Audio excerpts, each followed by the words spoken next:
Tahun 2016.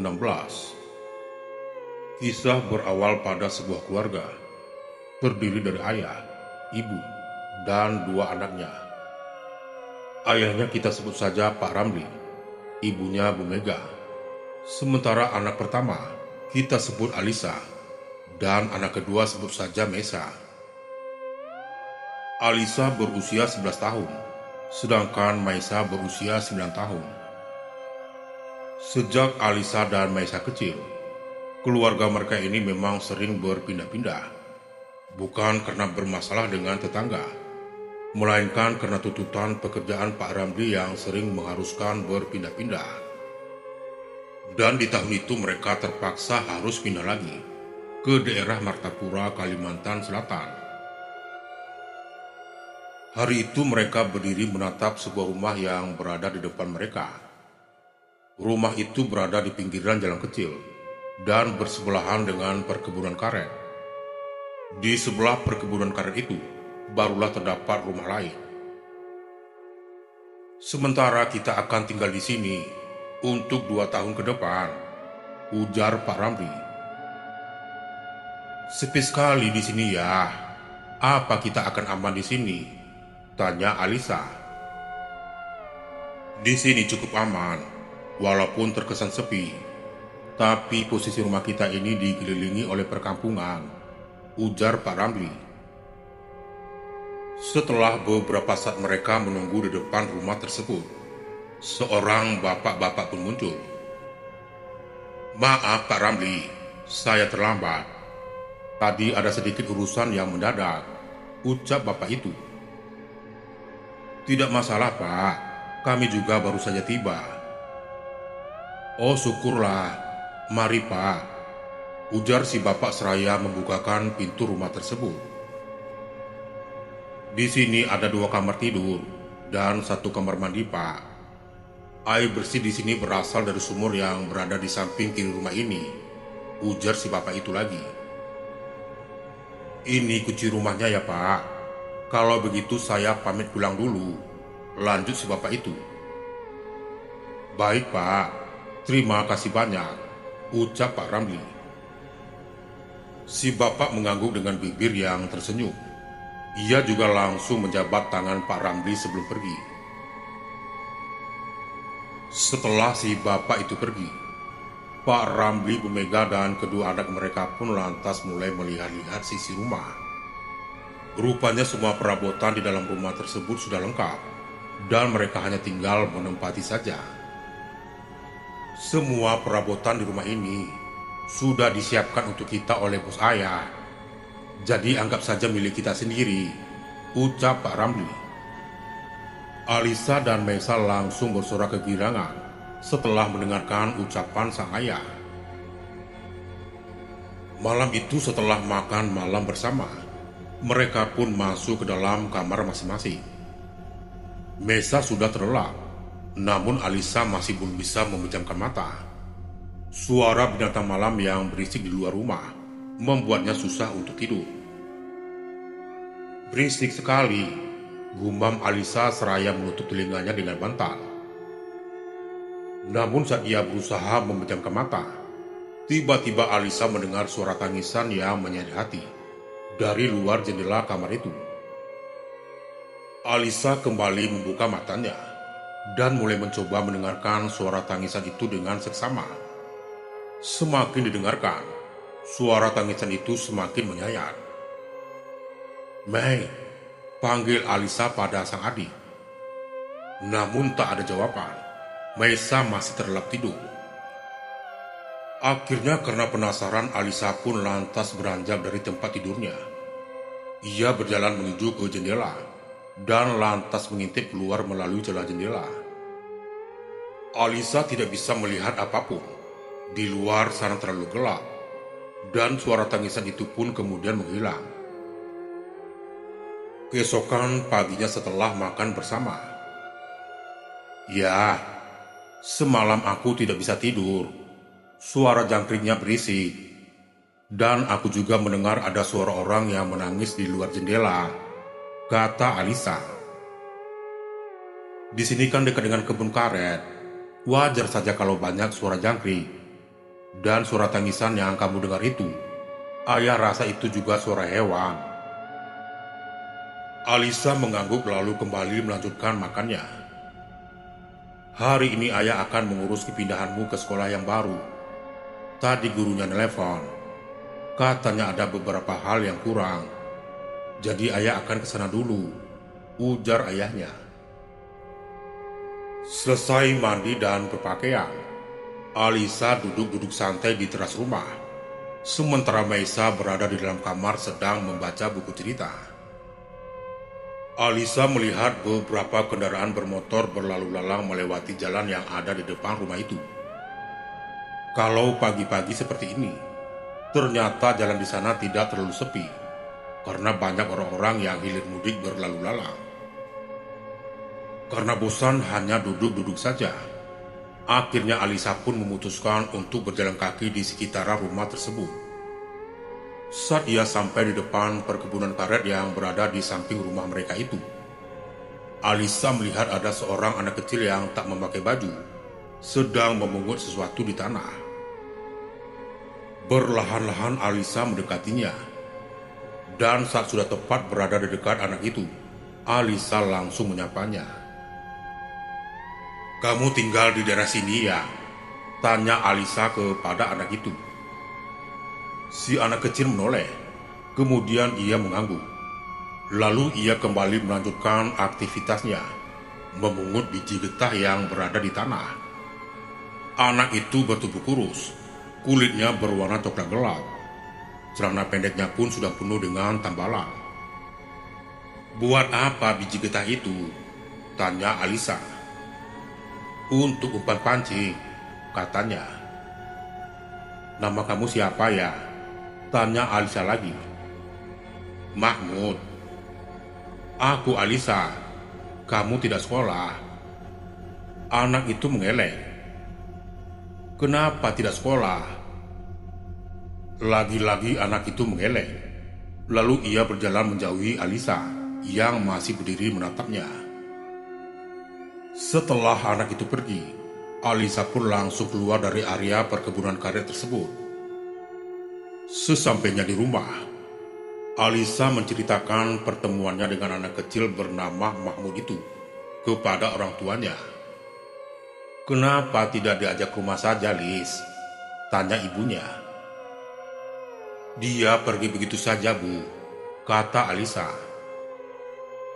Seperti malam sebelumnya, malam itu lagi-lagi Alisa kesulitan untuk tidur akibat suara jangkrik dan serangga lain yang terus bersuara riuh di luar rumah. "Mai, kamu tidak terganggu sama suara jangkrik dan kumbang itu ya?" tanya Alisa. "Enggak kok, malah tidurku jadi nyenyak karena suara mereka itu," kata Meisa yang masih membaca buku sambil rebahan. "Temani aku pipis yuk," ujar Alisa. Akhirnya Meisa pun menemani sang kakak. Kebetulan WC dan kamar mandi di rumah itu berdampingan dengan ruangan dapur. Jadi saat ingin ke WC atau ke kamar mandi, mereka lewat ruangan dapur dulu. "Aku tunggu di sini saja," ujar Meisa seraya duduk di kursi meja makan. Alisa mengangguk. "Jangan tinggalin aku ya." "Iya." Alisa pun berjalan ke arah WC. Namun saat sedang buang air, Alisa tiba-tiba mendengar suara ledakan tepat di atas rumah mereka. Suara itu mengkagetkan Alisa dan Meisa yang sedang menunggu. "Ayo cepatan," ujar Meisa berteriak. Alisa keluar dari WC dengan celana yang basah. Mereka berlari sambil berteriak-teriak, sampai-sampai membuat orang tua mereka pun terbangun. "Kalian ini kenapa sih?" tanya ibunya. "Tadi ada suara ledakan di atas atap, Bu," kata keduanya bersamaan. "Paling cuma tikus," ujar ayahnya. Setelah keributan kecil itu, mereka pun kembali ke kamar masing-masing. Keesokan sore harinya, ibu dan ayah mereka pun pamit untuk pergi ke pasar. untuk membeli sayur dan lauk untuk persediaan di rumah, dan keduanya diminta untuk tetap tinggal menjaga rumah. "Kita jalan-jalan yuk," ajak Maisa. "Kemana?" "Ke kebun karet itu. Aku mau mencari biji karet buat mainan," ujar Maisa. Setelah mengunci pintu rumah, mereka pun pergi ke kebun karet samping rumah. Kebun karet itu bersih dan sepertinya masih dituri. Terlihat dari getah karet yang masih mengalir dari torehan pahat pada batang pohon itu. "Awas, Mai," ujar Alisa seraya menunjuk ke arah batu yang mirip batu nisan, tapi tak bernama itu, yang berada tepat selangkah dari Maisa berdiri. "Ini makam?" tanya Maisa sambil melihat-lihat batu tersebut. "Betul, itu makam sudah lama sekali. Mungkin itu makam sudah ada sejak zaman penjajahan dulu," ujar seseorang dari arah belakang mereka. Ketika mereka menoleh, terlihat seseorang laki-laki berusia 30 tahunan, berdiri dengan membawa pisau sadap di tangannya. Alisa langsung mundur. Ia memegang tangan Maisa. "Kalian anaknya Pak Ramli ya?" tanya orang itu sambil tersenyum. "Betul, Paman. Paman siapa ya?" "Paman orang asli sini." "Ya sudah, kalian pulang sana," ujar orang itu. Tanpa disuruh 2 kali, Alisa langsung pergi sambil menarik tangan sang adik keluar dari kebun karet itu. Dan tidak lama setelah mereka sampai di rumah, orang tuanya pun datang. Malam itu setelah makan malam, Alisa dan Maisa masuk ke dalam kamar. Keduanya tak langsung tidur, melainkan ngobrol terlebih dahulu. Hingga tiba-tiba terdengar suara tangisan dari luar jendela lagi. Keduanya saling bertatapan. Berlahan-lahan Alisa beranjak dari tempat tidurnya dan berjalan mendekati tempat tidur sang adik. Alisa memeluk erat adiknya yang sudah hampir menangis tersebut. "Kamu rasa itu suara orang bukan?" tanya Alisa. "Itu suara orang, aku yakin." Alisa lantas menarik tangan adiknya untuk segera keluar dari kamar mereka. Setelah keluar dari kamar, mereka langsung berlari ke kamar Pak Ramli dan Bu Mega. Mereka menggedor-gedor pintu kamar itu dengan sangat keras. Ketika pintu terbuka, Alisa dan Maisa langsung memeluk ibunya. "Suara tangisan itu ada lagi," ujar Alisa. Pak Ramli yang tidak percaya lantas berjalan ke kamar kedua anaknya guna memastikan suara tangisan yang didengar oleh anak-anaknya itu. Dan ternyata suara tangisan itu masih ada. Suaranya masih sangat jelas terdengar. Pak Ramli menatap Bu Mega yang berdiri di depan pintu kamar sambil memeluk kedua anaknya. Akhirnya Pak Ramli membuka jendela kamar tersebut untuk melihat sumber tangisan itu berasal dari mana. Namun setelah jendela sudah terbuka dan Pak Ramli sudah melongokkan kepala keluar jendela, ia sama sekali tidak melihat ada yang aneh. Padahal suara tangisan itu masih terdengar, bahkan suaranya semakin dekat. "Ayah!" teriak Alisa ketika sebuah benda besar berwarna putih melayang tepat di depan jendela. Pak Ramli yang tak sempat menghindar seketika terjatuh ke lantai. Alisa tidak melihat jelas benda apa yang melayang dan menyerang ayahnya tersebut, karena ia hanya melihat dari celah jari tangannya yang ia gunakan untuk menutupi wajahnya. Suasana hening sesaat, hingga tangisan Alisa dan Maisa memenuhi sisi kamar. Pak Ramli pingsan, dan Bu Mega langsung menutup jendela saat dirasa sudah aman. Setelahnya mereka bertiga berusaha untuk membangunkan Pak Ramli. Tidak beberapa lama kemudian, Pak Ramli terbangun. Wajahnya pucat dan ia juga mendadak terserang demam tinggi. Keesokan harinya, bapak-bapak pemilik rumah itu pun datang setelah mendengar kabar bahwa Pak Ramli sakit. Beliau tidak datang seorang diri. melainkan ditemani oleh seorang bapak-bapak lain yang memakai kopiah. Alisa dan Meisa disuruh keluar dari kamar ketika si bapak berkopiah itu sedang berbicara bersama Pak Ramli. Dan dari yang Alisa dengar dari balik pintu, katanya Pak Ramli terkena serangan gaib dari seseorang. Serangan itu berupa santet, namun santet itu tidak benar-benar berhasil sepenuhnya, karena ada sesuatu yang jauh lebih kuat yang menghalangi santet tersebut. "Kamu dengar apa tadi?" tanya Meisa. "Katanya ayah disantet." Sore itu Alisa disuruh pergi ke warung untuk membeli kopi hitam. Namun karena warungnya cukup jauh dari rumah, Alisa pun meminta sang adik untuk menemaninya.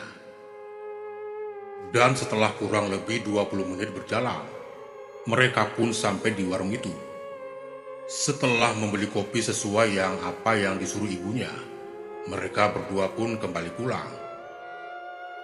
"Lihat, Dis, langitnya berwarna kuning," tunjuk Meisa ke atas. "Iya, warnanya membuatku takut. Katanya kalau warna langitnya kuning, itu tandanya akan ada yang meninggal berdarah." Tiba-tiba Meisa terdiam. Langkah kecilnya berhenti. Ia sejenak mematung sambil menatap ke arah sebuah rumah yang nampak tak berpenghuni itu. Melihat perubahan pada sang adik, Alisa pun kemudian ikut melihat ke arah rumah. Namun ia tidak melihat apa-apa. "Ada apa, Mai?" tanya Alisa seraya menguncangkan bahu adiknya. "Itu," tunjuk Meisa ke arah rumah kosong tersebut. "Memangnya ada apa di situ?" tanya Alisa seraya berbalik badan untuk melihat ke arah rumah yang Meisa tunjuk itu. "Astaga, apa itu pocong?" gumam Alisa saat matanya menangkap sosok penampakan berkafan jarik yang melayang-layang di teras rumah tersebut. "Ayo lari, Mai!" teriak Alisa seraya menarik tangan adiknya. Mereka terengah-engah berlarian, dan ketika sampai di rumah, Bu Mega nampak terkejut melihat kedua anaknya yang seperti sedang dikejar orang jahat itu. "Bu, ada pocong, Bu, ada pocong," ujar Alisa. "Tenang, Alisa, coba tarik nafas dulu. Kamu bicara apa?" "Pocong, tidak ada pocong." "Aku tidak bohong, Bu." Malam itu tak ada lagi suara tangisan yang terdengar. Mereka pun bisa tidur dengan tenang. Meski Alisa masih cukup terganggu dengan suara jangkrik, namun ia berusaha untuk membiasakan diri. Keesokan harinya, sekitar pukul 10 pagi, 3 orang laki-laki datang bertamu ke rumah mereka. Orang-orang itu merupakan rekan kerja Pak Ramli. Dan saat mereka hendak pulang, tak lupa mereka memberikan uang jajan untuk Alisa dan Meisa. Uang jajan yang teman-teman ayahnya berikan itu tidaklah sedikit. Masing-masing dari mereka mendapatkan 200.000 per orang. Tentu saja kedua kakak beradik tersebut sangat senang, dan mereka langsung pergi berbelanja ke warung dengan uang itu. Hari-hari berlalu. Pak Ramli sudah kembali sehat seperti sedia kala, dan kedua anaknya pun kini sudah mulai masuk sekolah lagi. Alisa juga Meisa pun sudah melupakan tentang penampakan yang sempat mereka lihat beberapa waktu yang lalu. Penampakan sosok pocong berkafan jarik. Sore itu Alisa baru pulang dari rumah teman barunya. Ia keasikan bermain sambil lupa waktu. Dan mau tak mau, ia harus pulang saat sudah hampir waktu maghrib. Tiba-tiba langkah Alisa terhenti saat ia merasa ada sesuatu yang memperhatikannya dari area kebun karet. Alisa menggigit bibirnya. Jantungnya pun berdetak dengan kencang. Entah kenapa, Alisa merasakan dorongan kuat untuk melihat ke arah kebun karet. Dan ketika ia sudah melihat ke arah kebun karet tersebut, nafasnya semakin terengah-engah. Bagaimana tidak? Karena tepat di dekat sebuah pohon karet itu, Alisa melihat sosok penampakan yang sama dengan yang pernah ia lihat bersama Mesa beberapa waktu yang lalu. Tanpa pikir panjang, Alisa langsung berlari ketakutan. Di teras rumah terlihat Pak Ramli yang sudah menunggu Alisa pulang. Ia terlihat panik ketika melihat putrinya lari-lari seperti dikejar orang. "Ayah!" teriak Alisa, seraya memeluk tubuh ayahnya. "Ada apa? Apa kamu dikejar orang?" "Aku lihat pocong, ayah. Ada pocong di sana. Ayo masuk ke dalam." "Tapi ayah percaya kan?" "Iya, ayah percaya sama kamu. Sudah, jangan dibahas lagi." Alisa masuk ke dalam kamarnya, diikuti dengan Mesa yang juga ikut masuk ke dalam. "Mai, aku lihat dia lagi," ujar Alisa. "Shh, jangan disebut, nanti dia datang lagi." Alisa terserang demam. Ia sakit selama 2 hari. Dan di hari kedua ia sakit itulah, titipan amplop dari bos ayahnya datang. Amplop itu ditujukan untuk Alisa yang sedang sakit. Katanya itu obat supaya Alisa cepat sembuh. Ketika Alisa membuka amplopnya, dan benar saja, matanya langsung berbinar-binar. Sejumlah uang tersusun rapi di dalamnya. Pak Ramli tersenyum menatap putri sulungnya yang sudah nampak sehat tersebut. "Kalau dipikir-pikir, ini aneh. Setelah melihat pocong itu, kita selalu mendapatkan uang kan? Apa ini cuma kebetulan saja?" ujar Alisa. "Aku lebih penasaran dengan asal-usul pocong itu, Lis. Kenapa dia pakai kain jarik? Kenapa tidak pakai kain putih? Aneh kan?" Alisa mengangguk. Ia pun jadi ikut kepikiran dengan asal-usul pocong itu, hingga membuatnya mulai mencari tahu asal-usul pocong tersebut dengan menanyai teman-temannya. Namun tak ada satupun dari mereka yang mengetahui tentang asal-usul pocong itu. Sampai suatu ketika, Alisa bertemu dengan seorang teman yang memiliki kelebihan bisa melihat yang gaib. Dan dari temannya itulah, Alisa bisa mengetahui sedikit tentang sosok pocong jarik itu. Katanya pocong itu akan muncul setiap senja kuning dan sarak seru menjelang maghrib. Siapapun yang melihatnya dianggap beruntung. Dan kononnya sosok itu dulunya saat meninggal memang dikafani dengan kain jarik. Namun hanya sedikit yang bisa Alisa ketahui. Karena kata temannya itu, pocong jarik tersebut tidak suka kalau asal-usulnya dikulik.